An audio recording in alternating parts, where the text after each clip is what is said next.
Welcome to Heavy Networking, part of the Packet Pushers network of fine technical podcasts for IT engineers. If you've ever re-racked side-by-side Catalyst 6500s because of the sideways airflow problem, or know how to drop a tile puller from waist height and have it land perfectly, you've found your tribe. I'm Ethan Banks along with Drew Connery Murray, and you can connect with us on LinkedIn or chat with us in the Packet Pushers community Slack, which you can join at packetpushers.net/community.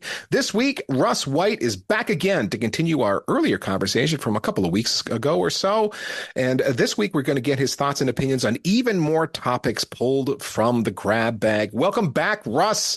It's almost like we just paused the recording and started another one, and we're still here on the same call. That's weird, huh? Well, Russ, the last time that the people were listening to us, we talked about how does an Ethernet adapter know when link is lost. We talked about OSPF versus ISIS, and then got into BGP and Babel and Rift and other kind of things. The first question I want to ask you... I'm just worried about the mouse ears. Well, a little bit. I'm worried about the mouse ears and dropping them from waist high. It bothers me. I got good at that. I got good at holding it, and it was like very satisfying to drop the tile puller and have those suction cups go whoop right on and then just reach down and lift up the tiles. Like, yes. But if I got a little bit sideways and the tile puller would like skew off to the side, I was like, oh, then I try it again. Wow. Okay. Simple pleasures. I'm a simple man, Russ. What can I tell you? Don't rob him of his joy. So, Russ, let's get into our discussion for today. I want to know, or actually, this was asked in the Packet Pushers audience Slack, and I thought it was an intriguing question. Can I use VXLAN EVPN in non-CLO topologies? That is, in a non-leaf spine topology, since almost every vendor certified or validated design kind of shows that you've got leaf spine, you've got some kind of a topology, and you're running your VXLAN EVPN on top of that. And so it might beg the question, wait, is this the only way I can run VXLAN EVPN? Couldn't I run this on any network? No, it is. EVPN has a CLO detection mechanism in it. If you're running on a CLO or a spine and leaf fabric of some type, it will refuse to connect. You didn't know that, Ethan? Did you read that? I missed that. I missed that class. I had no idea. No, it actually really doesn't matter. In fact, EVPN is quite common for network cores. I've run into it deployed in network cores in partial mesh and dual ring topologies quite a bit, where people are using it to build. And if you think about it, right, EVPN also is used when you're doing networking, container networking, and stuff like that in a cloud service sometimes. And those topologies aren't spine and leaf. You're running over a spine and leaf, but it's virtual to you. You actually don't see the spine and leaf. Yeah. And that's, that answer I knew was the answer we were coming to. Originally, when VXLAN, you forget about EVPN for the moment, the control plane component, but just VXLAN as an encapsulation mechanism, it was really brought out as, hey, there's a lot of shops that are running out of VLANs. We need to do something better than that. And let's go with VXLAN, which gives us 16 million identifiers, VNIs, that we can use. And the topology and the use cases were many. It wasn't like, and you're only ever going to run this in a data center, and it's only going to ever work on leaf spine. No, the original topologies looked nothing like that. It looked like whatever it needed to look like. And the conversation was more around, where are my VTEPs? Can I do this in hardware? My NCAPs, my DCAPs, and so on. Yeah, a lot of them were campus networks, and a lot of it was traditional hierarchical data center designs. Remember, we used to make those. Yeah, I do. We used to build non-CLO or non-leaf and spine and leaf data centers. We just called them networks. We didn't call them fabrics. And several of them, that's right. We called them networks. That wasn't, it just had the biggest, baddest hardware, and it tended to be the big difference. Yeah, and so I mean, that was all in all of those, and. Yeah, and I think VXLAN also partially came out of the attempt to, again, there are 14 standards today. Let's write one that will take care of all those problems, and now there are 15. 15 standards, yeah. Yeah, and so then you had Geneve that even tried to take the 15th standard and make it into all of them in one again, and now we just have 16 or whatever the number is. And there was NVO3, whatever that was doing. I forgot about that one. Yeah, NVO3 was another attempt to do very similar things, yes. But yeah. Yeah. But So, right, campus networks, there were security groups that were built around that. That was one of the target. We're going to you isolate and segment networks for zero security trust purposes using before this. zero And trust was a buzzword. yeah. So VXLAN on the campus was just missing the marketing.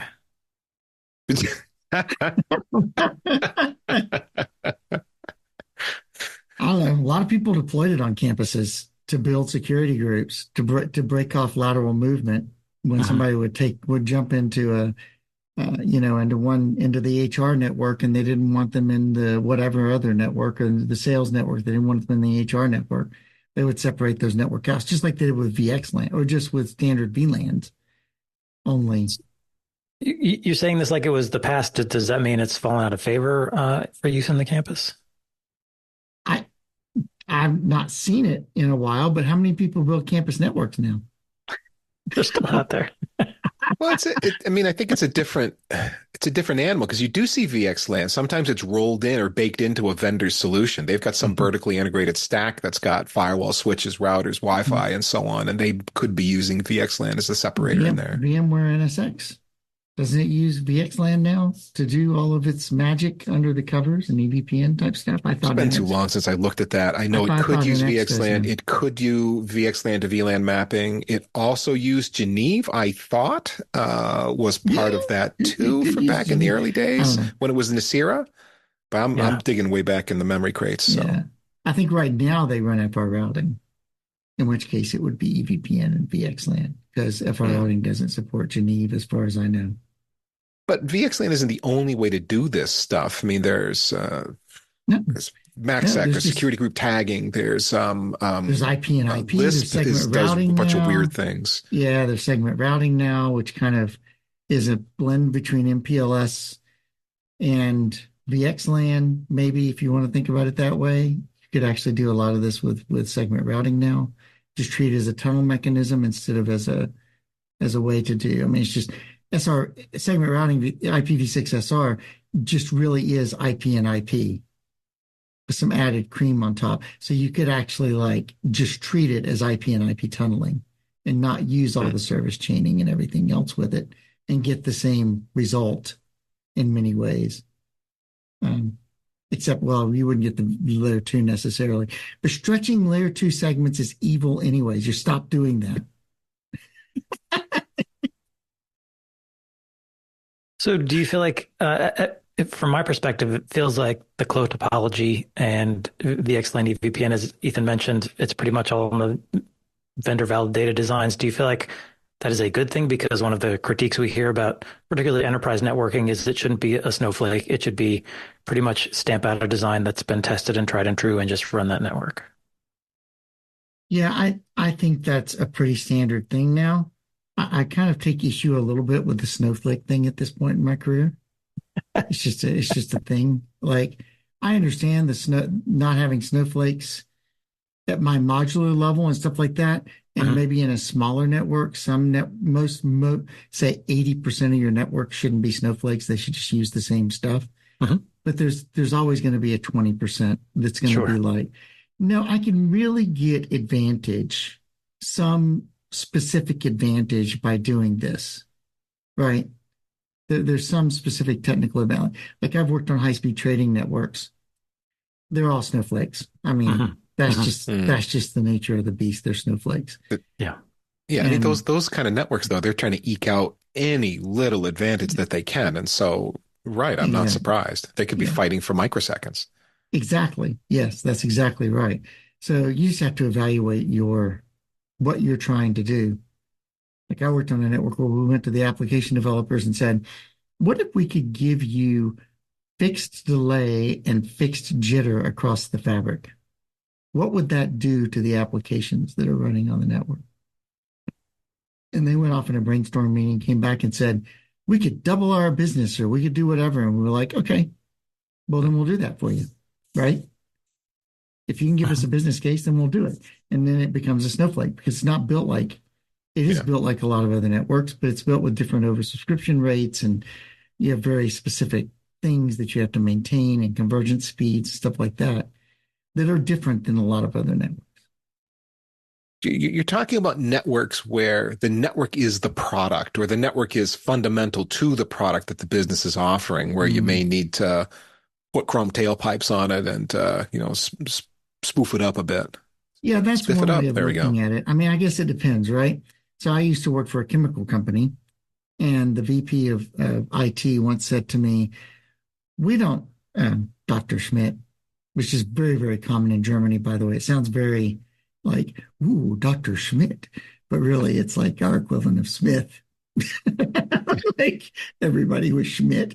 Anyway, he said to me once, he said, you have to realize we're a chemical company. All this cool IT stuff that you're talking about really doesn't apply to us because we just sell chemicals. I said, okay, that's great. That's a great way of looking at things. But now let's back up.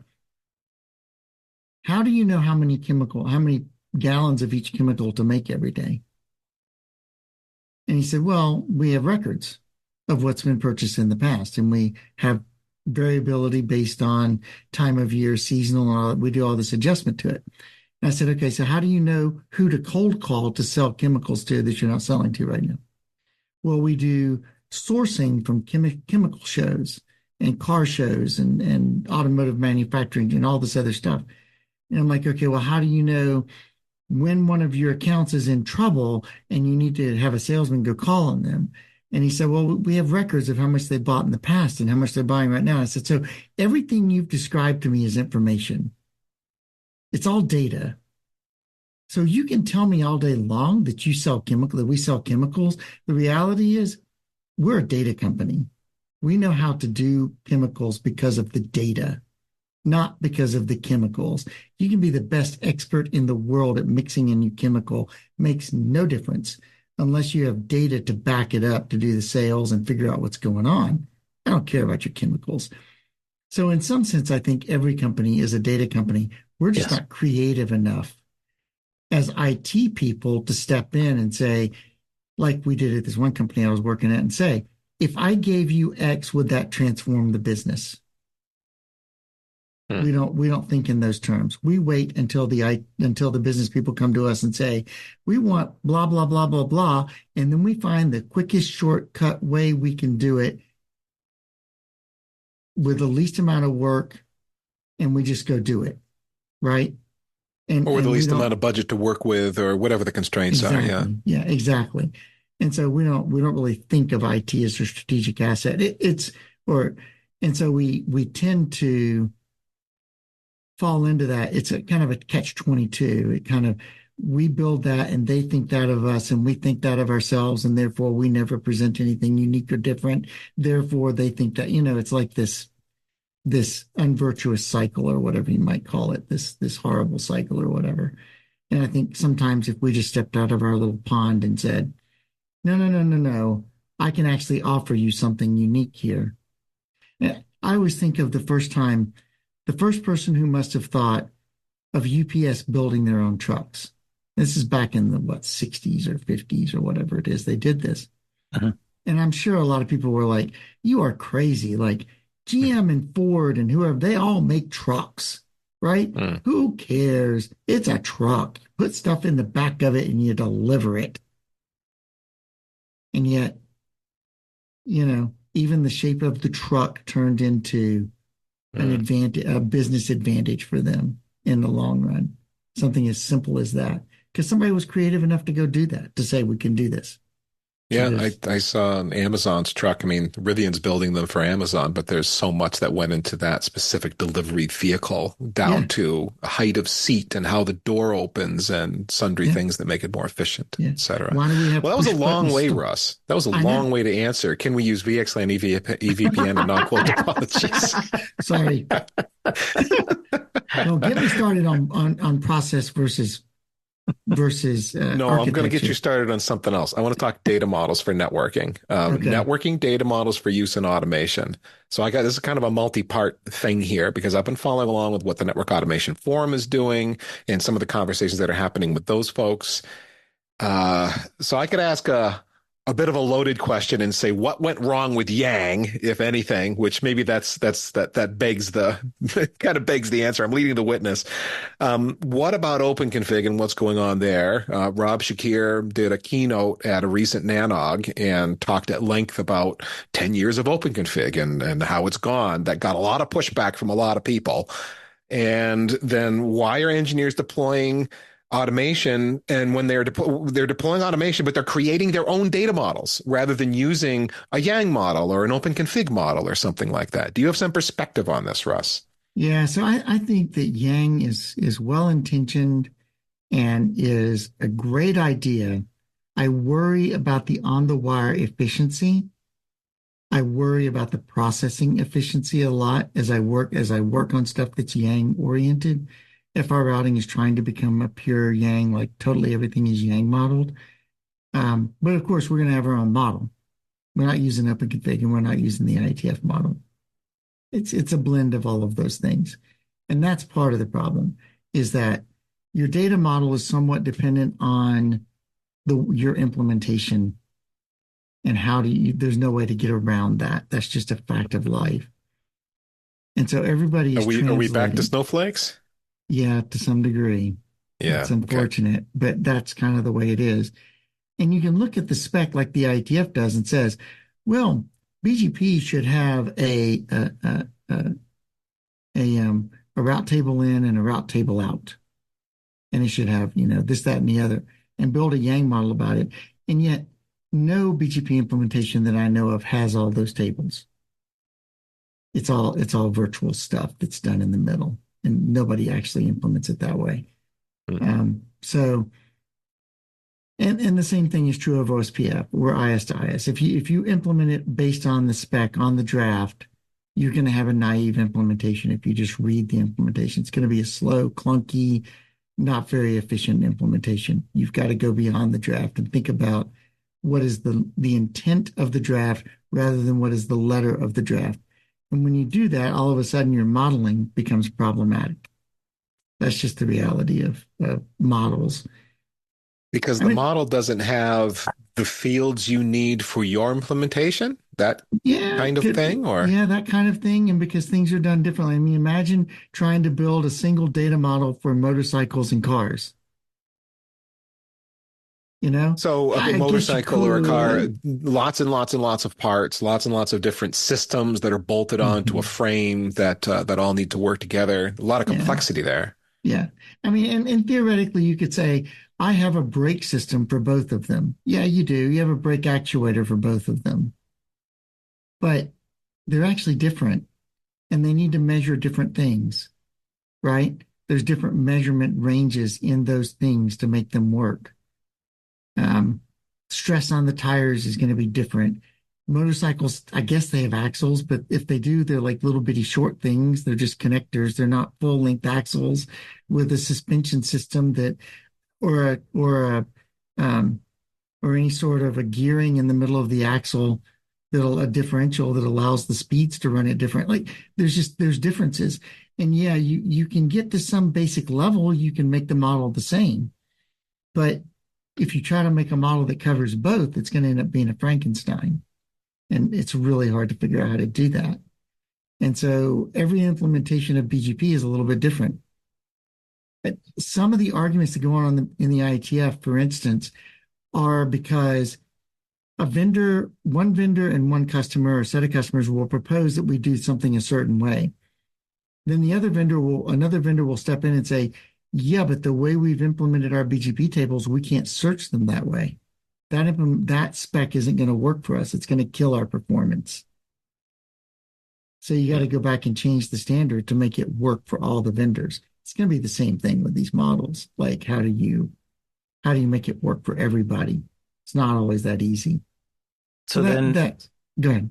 Yeah, what do you think about the emergence of, instead of through the standards bodies, kind of de facto standard models? Like I'm thinking Netbox, they're not based on Yang, but they're widely used as a source of truth. And sort of, they say, we have our own schema, we make it extensible, but it's kind of sitting in the center of most of your automation efforts. So that becomes kind of the de facto model for you. Or a large vendor like ServiceNow that everybody is plugged into, that the way they decide how information is set up becomes a de Yeah. facto standard. Apstra's has their own model too, right? All these companies have their own models of how the network works. And so I guess it's fine as long as we don't expect interoperability between those models, or we don't expect one of them to take over and Mhm. win. Mhm. I don't know how one would win, but maybe one will. And the other problem that you run into with these kinds of models is what I just ran into with gRPC, which is really a transport. It's not a model, but it's a transport. Mhm. Nonetheless, gRPC is a great way of doing transport. It's like really cool way of doing transport. The difficulty is that the major maintainers, primarily Google, Yeah. are moving so fast that they're making breaking changes Hmm. with previous versions. So now if you're somebody that's open source like FR routing, who is going, if I start integrating gRPC into as a transport into my management software in FR routing, who is going to go back and fix it every time they make a breaking change? And if I'm a company, I have to think about the same thing, right? I have internal software developers who are pulling things apart and they're doing stuff. And then all of a sudden, a year from now, a new version come out that breaks the old version, and I have a new project to do, and the new developers that are working on it just gravitate to the new version because that's what gets installed on their machine because it's the new version, but it doesn't interoperate with the old version. Now I have a mess. So this is also going to be a problem with models, is old versions, new versions, breaking changes. How do you fix all of that? It feels like a very hard problem. Well, NP well, hard or why not NP hard. OpenConfig? I mean, I know why people pushed back on it because I read lots and lots of comments about people who live in that and breathe that world, have tried out the OpenConfig models, and it doesn't work for them, and they get into their reasons. But do you have a take on that? I think the problem with OpenConfig is going to be the same as it is with every other model. Like if everybody used it and extended the model to do what they wanted to do, the model might be so gargantuan that it's unwieldy at that point. Huh. On the other hand, I mean, it works for one company or two companies or however many companies, but is it the end all be all? It's really hard to know. And again, if we do make it the end all be all, is it going to be so big that nobody can actually look at it anymore and understand it? Yeah. It's like BGP. And so the answer then for why we're building our own models is because we have a data model or we need a data model that serves our specific use case in a specific way. A lot of the other models are stuffed with cruft for our purposes anyway. Someone else needs some of these fields and some of these parts of the model. We don't, Mm-hmm. and it makes it too busy and too complicated. And so we build our own so that we can get on with things without having to worry about what everyone else's models look like. Yeah. And I think part of it is I almost wonder if we're standardizing in the wrong place. If we shouldn't try to standardize on a language to build models so that everyone understands how to build them, like Yang, even if Yang is Hmm. not necessarily the right answer all the time, but just saying Yang as an example, and a an extensibility mechanism and a grammar and a dictionary, a base dictionary, and then a transport mechanism. Uh-huh. And maybe that's enough. Maybe we don't need to standardize the content of all the models. Something like XML, but for network Yeah, automation. right. Exactly. Or yeah, or HTML, right? Or something like that. Maybe that's where we need to be. Maybe part of the problem is we're trying too hard. We're overthinking this problem set. JSON? Too simple? Yeah, I mean, something like that, right? Maybe JSON's too loose. I don't know. Maybe that's why JSON hasn't done as well as it could have, perhaps. Hmm. Maybe it's too loose. I don't know. Hmm. I mean, you need like I remember when I worked on Cisco iOS and they started inserting commands. Like we had this command, um, IP. Let me see, what was it? IP fast for configuring um, fast switching on the box. This is really, really old iOS.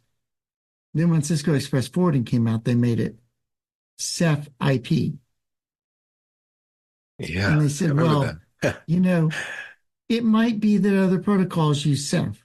And I'm thinking to myself, where's your verb and where's your object? Where's your subject? You need a grammar. I'm sorry, but you need a grammar because this is the way people think. They think in terms of objects, subjects, and even if they don't think about it that way, they still think about it that way, right? When you read a language, you're looking for the object of the sentence, you're looking for the verb, and you're looking for the subject. That's just the way you parse language. And we don't really think about it in those terms when we build these kinds of models. We just think in terms of, what can I represent, blah, blah, blah. And really and honestly, we need to be a little more careful, I think, about that kind of thing and trying to understand like what are we actually doing. Well, So Russ, one more question for you. One more question that'll end what has been two awesome episodes chatting with you. But this this is this one's way too short. No, you've got to have other questions than this one. Go ahead, sorry. Well, we'll wait to get this your is going response to before take we a say if while. it's too short. Yeah. Here we go, Russ. What would a Russ White design certification for network automation look like? And I asked this, Russ, here's the background. I started digging into every certification I could find related to network automation, and none of them are, in my opinion, a complete picture, not even close. There's a lot of good information out there. There's a lot of good courses. There's a lot of good certs, some of them coming from vendors. But there's nothing that to me is the entire package of training that a network engineer would need to become a network automation professional. And I Yeah. wanted to get your take. If you were designing such a cert, what would it look like?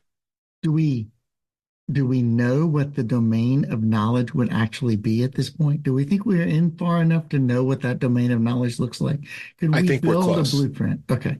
So assuming we could build a blueprint, I would say for me, it's going to have to, well, I'm always going to start here. It can't be vendor specific. It's got to be open. It's got to be open source, open community. I'm a big believer now in trying to figure out how to do open source, open community certifications that the community supports rather than, or community organization support rather than vendors. It's not because I don't like vendor certifications. It's because I mean, I just wrote the book for the CCST, right? Whatever. It's just that I worry that we get trapped in the vendor specific way of looking at things, and automation in particular is an area where we need to be careful to be cross vendor from day one Yes. and think about principles and ideas. The second thing I would say that I think would be really important would be to make it have a practicum where you have to the range of knowledge is always going to be bigger than we think it is. Like for me, the certification automation should include things like basic ideas of software development and software architecture. Because a lot of the automation projects I see today, when I actually look at them, I'm like, really? You wrote it that way? On some level, Seriously? though, you are dealing with network engineers who are not coders that found themselves building a network automation project. Yes. You, on the other hand, have been in the guts of routers and writing code for a long time. Yes, yes, I understand, but that's why I think a certification ought to include that, is to Mm, draw people into understanding at least basic software engineering skills, not just automation, not just the router side. How do you modularize things? Where do you store data? How do you store data? How do you get things to synchronize? What do you do when you hit the cap problem?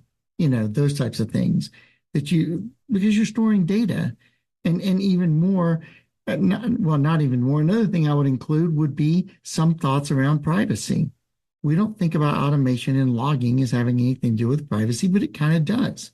Someday somebody's going to walk into my network and say, I want to know how you are storing your log files that contain personally identifiable information for all of your users. Is that stored, and do you have a life cycle for that data? What are you mhm. doing with that? That all to me plays into automation as well, and there should be thoughts about that. Security should be another piece. What happens if somebody breaks into my automation system? What's my attack surface on the automation system? How do I solve that? Or what are basic things I can do? I can't be a security expert at this, but I can at least think about some standard ways that I can block attack surfaces on automation systems. Then you get into the coding skills. Then you get into the actual, can I make it go? Can I work with 5 different models? Can I translate between models? How do I handle it if vendor A has one model and vendor B has another model they're using? What do I do with that? And transport. What do I use for transport? How do I know the transport's right? Those types of questions. Is that what you're thinking, Ethan, or are you thinking something completely different? No, not completely different, all similar. I was going more for, okay, so you talked about software development and engineering skills. I mean, you're getting into how do I write a program? How do I write Yeah. code? You're talking about that. Yeah, that was on my mind on some level, but I was taking it a step back and going, we got guys that need to use tools that developers use and don't know. So GitOps was Yeah. Oh, part of yeah. my Yeah. thinking. Of You need course. to Yeah. be able to deal with that, deal with Yeah. infrastructure as code and deal with version control. Yeah. Do you You need to understand be able branching? Do to, you understand being able to merge branches? Do you understand the yep. process of doing code reviews? How do you set up a project so that you don't end up with one person coding, the other person reviewing, the second person coding, the first person reviewing all the time, so that you have a very narrow set of eyes that are looking at things who basically agree on everything. How do I get real coders to do my code reviews for me? Right? I was also thinking about the pipeline component of it. Yeah, How do I pipeline build a component. pipeline? And that pipeline's got a golden config repository it's working against. It's pushing changes down into the infrastructure, but it's doing testing, ahead of time Yeah, how so do I do that we can CI/CD? validate that that's going to happen. So Yeah, doing pipelines is a whole thing, and testing and unit testing, writing tests, reacting and executing tests, working with a model for your tests. I don't mean a data model. I mean something more like what the marketing people are calling digital twin these days. If you've got access to such a thing, can you run tests against that, get results back, and then make a decision to push into production or not? yeah, Pipeline seems to be a big part of it for me.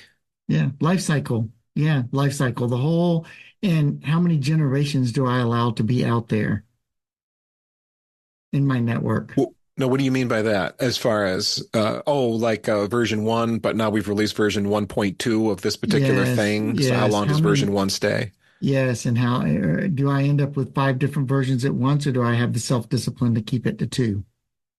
Hmm. Right? Those types of questions also need to be answered, right? And those are all very processy questions, but I still think process versus architecture. I think as network engineers, we tend to end up focusing on process rather than architecture a lot, and that gets us into trouble a lot of times. As And we, that's another thing that I've noticed with a lot of these certifications. They're very tool focused. Let's talk Mhm. about Python and libraries. Let's talk about Ansible. Let's talk about Terraform. And it gets into all these techniques of how to accomplish things. How do I grab a chunk of data with an API and bring it in and do something with it in a program and then spit it back out in some other form? How do I do data normalization? Those are important and relevant, but they're not big picture. Yeah, they're not everything. They are a component of it, but they're not everything. Yeah. And again, same thing, right? If I were writing a certification for this, I'd want to see somebody, if I possibly could, make architectural decisions about things like single source of truth, about things like thunk layers that do translation and interpolation layers. Can they think through where you would need those things? And even if you don't need it today, do you think about building it today because you might need it in the future? In fact, you're almost certainly going to need it in the future, right? Um, do you think about the way you store the data? Is it time series? Is it time series? Is it time series plus columnar? Is it columnar? Is it SQL? Like, why would you choose any of those? Have you thought through? Are you primarily concerned with pushing data into the repository or pulling data out of the repository? What types of reports are you thinking about? Um, all those questions are architectural questions, and I don't know of any certifications that test that kind of stuff. Well, there's also too much here for a cert, if you know what I'm saying. This is way too much information. In other words, You and I are trying to put together a program, it sounds like, as we're going back and forth, that is this massive expert level cert that involves It's a software architecture. master's degree. It's too much. It's too Yeah. much at once. You end up with that cert kind of like if you're going through the Cisco ladder, you start at well, it's not even the associate level anymore. They got a level, then entry level below that, then associate, then professional, and Yeah. then expert. And you can typically walk through your cert ladder that Yeah. way. And it takes It's you years to get through all of that CCST, material. CCNA, CCNP. P, Yeah. CCIE, yeah, and your different CCIE. Yeah. tracks. I mean, so let's take a step back then. What's your associate level network automation cert look like? How do you get someone just getting their feet wet with automation? What do they need to know to start? I think at the associate level, I would assume that someone else is doing the software architecture, but I would still think that they still need to think about how to modularize the software they're writing, understand the CI/CD system, understand the GitOps, understand all of those pieces, understand the threat of open source lifecycle versus what you're doing, like the gRPC thing and whatever else, libyang version 1 and version 2 and version 3, all that kind of stuff, how to guard yourself against those types of things from day one. And that kind of stuff, it's going to be more operational, but you have to work within an architecture, right? You have to work within a larger picture. There's still a lot there, even at the associate level. There's I, still a lot there, especially if you're coming into this I from like you came out of college with some kind of Or if you've been in they network call it engineering for like an 20 enterprise years, IT kind yeah. of degree. Yeah, if you've Yeah. been in engineering for network engineering for 20 years and you know how to configure BGP, but you don't know anything about coding, like it's going to be hard. There's a lot of hard Hmm. stuff. Um, and unfortunately, by the way, I think this is one area where AI is doing us harm Huh. because rather than learning for ourselves and using AI as an assistant, we're actually using AI as the solution, as the way we go about doing it. Are we though? I mean, it's almost a meme that it's like, I asked AI to do the thing, and it gave me code, and I plugged the code in and said, I'm done. Oh, the code doesn't work? Uh-oh. I mean, that's become kind of a running joke. So, I mean, I've Yeah. also seen plenty of threads on Hacker News where people are talking about, oh, I Right. tried GitHub Copilot and it was part of my coding process for a while. And at the end, it made so many mistakes and it just it just didn't help me enough and save me enough time and I've given up on it. That kind Yeah. of logic. Yeah. Well, sure. But I mean, the other side of that is I don't need to think as hard when I'm using an AI as an assistant than I do if I'm just building it myself, particularly on architectural questions. Like it tends to get me focused on solving an individual problem. This is always my complaint with network engineering anyway, is that we say, oh, I need to solve problem X. I'm going to put my keep on, I'm going to solve that problem. And like, okay, great. But have you thought through all the unintended consequences? Do you have an overall architecture you're shooting for? What else are you doing here? We actually just don't think about those things. And I think that AI assistants just tend to make that worse myself. But I don't know. So if at the associate level, we're starting with more of an operational focus, we're going to Yeah. modularize our code and get some basic software architecture principles down there. We're going to figure out the CI/CD pipeline. We're going to do GitOps kind of work. We're going to work on open source lifecycle. What about the professional level? What do I add to that to get to the next tier? I think at the professional level, you should be adding um, things like designing the modularization rather than just following the modularization that's there or recognizing where it needs to be done. So as an associate, I wouldn't expect you to know how to modularize the software necessarily. I would expect you to know this doesn't feel right. Like this should be modular. I'm not entirely certain how to design this in a Hmm. proper modular way, but it should be. It should be modularized. At the professional level, I would think you would be thinking about, I know how to modularize this. I know where I would Hmm. break it. I know what the API should look like. When you get to the expert and the architecture levels, you should be thinking about how do all the modules fit together? Reusability within the modules, right? If I ask this associate level person to write me a module that converts V4 addresses to V6 addresses or whatever, or looks them up or whatever it happens to be, gives me domain reputation or whatever it is, then as an architect or an expert level, I should be thinking about where else can I use that? Well, you're going and talking about a fundamental coding principle of dry. Don't repeat yourself, is what I'm Right. hearing. Yeah. Exactly. Right. Whereas I don't expect an associate level to think very deeply about don't repeat yourself. I would expect that to come at a higher level. You're expecting what else then? So now at a professional level, I've got all the skills of the associate. Plus, I kind of understand how to structure my code. I'm getting pretty handy with don't repeat yourself. I've learned what functions to write that can stand on their own and get called from Yeah. other places. I'm Right. probably getting better with my data management. So I'm changing things in one place and not Yeah. having to change it in 12 places. And maybe I'm thinking about storing different things in different databases because of performance and combining them. Or maybe I'm not. Maybe it's one or two sources instead of one. And then when I get to the expert level, I should be thinking, or the architect level, I should be thinking about, okay, I have 5 different options here. How do I merge them? Where do I pull data from different places? And why would I do that? Because I actually understand now that a columnar database is going to be better for retrieval, and a row-based database is going to be better for pushing data. Those types of things. I'm actually going to understand the structure of what I'm dealing with and what the trade-offs are of doing that. Now, one of the things you haven't mentioned, other than we passingly acknowledge them, is tooling. For Yeah. example, I can go to Red Hat and get an Ansible certification. You almost sound like you don't care about that. So I think that the associate, if going back to the associate to professional to expert, I would think that the associate level would be able to use the tooling. The expert level should be able to set the tooling up. Hmm. Should be able to say, starting from ground zero, I'm going to set up a Git repository internal to my company. I'm going to set up a branching system. I'm going to know how I've decided to do branching and merging, what the code review process is going to look like, what releases are going to look like. The expert should be able to do that. The associate should be able to say, this is what exists.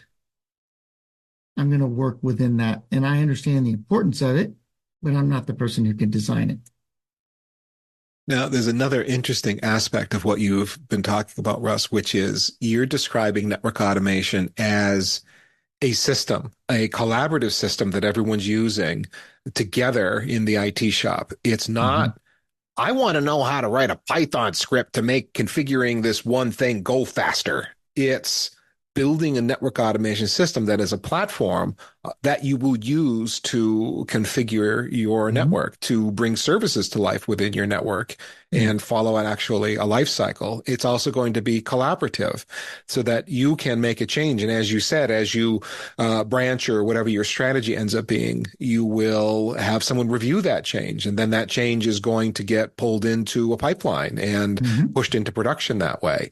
Yeah. That's, I think, different from where I, A lot of I've people talked to a are. lot of Yeah. people about this stuff. The advanced people are there. That's how they think Yeah. about this. That's what Yeah. they're either consuming from a vendor or have built themselves or something of both. A lot of the people that are getting started are just like, Python's cool, man. I love Yeah. APIs. This Yeah. rocks. And that's kind of as far as they've got. The whole system thing takes them by surprise a bit later as they kind of realize what they need. Yeah. Yeah. And I think this is, again, goes back to my concept that I've just recently stumbled into kind of, which is process versus architecture. Like it's very easy to start there with, I'm going to create a Python script that's going to do this cool thing for me really fast. And then I write another dozen Python scripts, all that do cool things for me really fast. And I start thinking, I need a code review process. Okay, fine. Now I'm building processes, but I don't have an overall view of what I want the automation system to look like. And so we tend to, in network engineering, get trapped in processes. Well, I have an architecture because I have a process. No, you don't have an architecture because you have a process. They're different things. A process takes you closer to the architecture every time you iterate the process. If you don't have an architecture, you just have a process. All you're doing is trying to herd cats. And in the long run, herding cats is not going to get you anyplace. I mean, it'll get you someplace for a while, right? You'll get all the cats in one room, but then when you try to get them all into their cages, that's another entire problem. You're going to run into headwinds at some point. I remember sitting as an example of this for a company where we went to a network automation meeting. We had a network automation offsite. And we spent the first 2 days of a 4-day offsite, just going through a spreadsheet of every tool that existed in the network currently, all the scripts and all the different things that have been built with all their little subscripts and blah, blah, blah, and going around the room going, hey, do you know who owns this? Is this still being used? Does anybody in NOC use this? Does anybody over in coding use this? Who uses this tool? Who wrote this tool? And why isn't this tool being used? Why aren't these two tools being merged? 2 days of that in a very large scale network. Like that is a process. That is not an architecture. Yeah, right. Exactly. That's broken. Yeah. The issue is that most people are operating in an environment that's prioritizing or compelling them to prioritize process more than architecture. So yes. How do you build the space for yourself so that you can actually build, have an architecture, have a strategy? Yeah, I don't know, especially if you don't have upper level management support, right? Yeah. That's very, very hard to do because everybody has their own architecture in their heads unless people sit down and talk it through and figure out what it really should be and compromise and think through what it's going to be. Then yeah, it's literally everybody doing their own thing all the time, and it's horrible by the time it's done. Well, Russ, you said this podcast's going to be too short, and we said, wait till the next question. That's why. This is what I thought was going to happen. So, Russ, if people want to follow you on the internet, I know rule11.tech, right? Yep, that's the best place. I mean, I'm on LinkedIn and Twitter, X now, I guess it is, whatever. But the best place to start is going to be rule11.tech. There's links to other places there if you want to do that.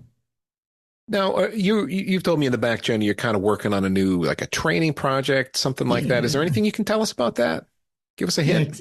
I can tell you I'm working on something. I can tell you I've been utterly lazy and haven't gotten any of it done. But I am working on something. I have all this training that's been sitting around. I've been building all these years, and it's not in one place. It's all over the place. It feels like it'd be really good to have it all in one place. And the second thing is Daniel Dibb actually said to me when I was talking about it, he said, if it's for architecture level and it's about architecture, which actually kind of reoriented the way I was thinking about it, because everybody wants to know how to become an architect, and there's really no real roadmap, and as far as I know, out there to get you to that point. And so I was thinking it would probably be good for me to think through what I consider to be an architect and what that looks like and what the knowledge is, and then try to provide training or at least pointers to training that I think is good for that. Well, you got the resume for that between the CCDE program that you worked on for so long and the CCAR, the Assistant Certified Architect program that you were involved in pretty closely as well. You got the thinking if anybody does, Russ. Yeah, well, we'll see.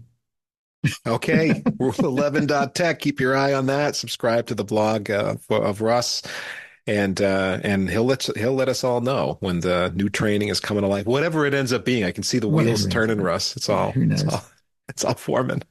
Thanks to you for listening all the way to the end of this heavy networking episode. If you want to get stuck into one of Russ's books, he's written a lot of them, or his courses with new stuff coming out, his podcasts or his blogs, check out, again, rule11.tech. Everything there is linked, including the book that Russ and I wrote together. That is Computer Networking Problems and Solutions. And here at Packet Pushers, we have lots of resources for you as well. That is all at packetpushers.net. We have a Slack group, industry blogs, newsletters, and several more podcasts like Heavy Networking. They're all aimed at, they are by and for engineers. They're all for your professional career development. So take a minute to click around packetpushers.net, and you'll find all kinds of useful things. And vendor friends, we have lots of opportunities for you to engage with us here. Send us your very nerdiest nerds and let's talk to them about the cool thing that you're doing. Thousands of engineers who specify what their companies are buying for tech are going to be listening. Find out more at packetpushers.net/sponsors. We do have openings on our network as we've introduced new channels for 2024, including the Network Automation Nerds podcast and the Packet Protector podcast covering cyber security. And last but not least, remember that too much networking would never be enough.